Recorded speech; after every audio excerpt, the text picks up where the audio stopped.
एह उमर के उमंग में सनहिया के रंग में आ तू दूसरा के संग में जाता रू अतने अफसोस रही कि तू हमार ना भइलू। चुप रहा, हमके माफ कर दो। एमे हमार कौनो गलती नहीं है।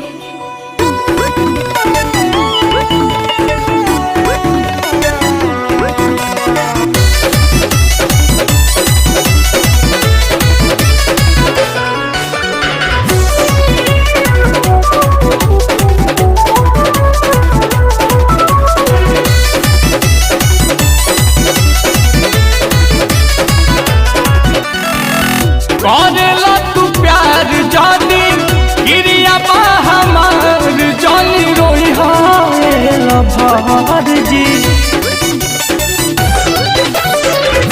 करेला तू प्यार जानी गिरिया हमार जानी रोई भार जी। सज के सवार के डोलिया पर चढ़ के जत बाली जान अपना पियावा के घर जी।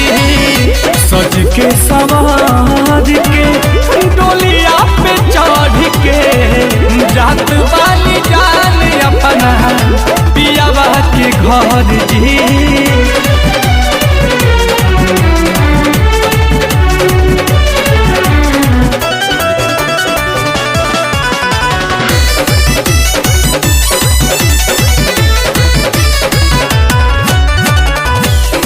साल के लगन हम भी तहिनी तोहरे साथ में बाट मजबूरी मेहंदी रचल बाटे हाथ में। अब हम कुछ न कर सकेंगे। पर साल के लगन हम भी तहिनी तोहरे साथ में बाटे मजबूरी मेहंदी रचल बाटे हाथ में। लवटी के आइब फेरू दिया हारा साहिब दिल में रखी हो सब जी। सज के सवार के डोलिया में चढ़ के जात बाली जान अपना पियावा के घर जी। सज के सवार के डोलिया में चढ़ के जात बाली जान अपना पियावा के घर जी।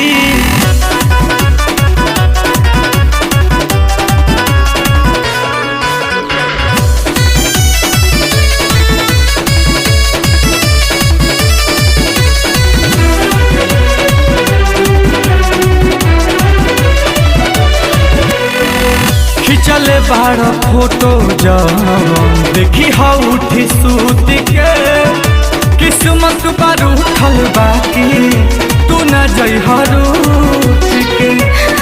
शायद अभी ना हो पाई जान।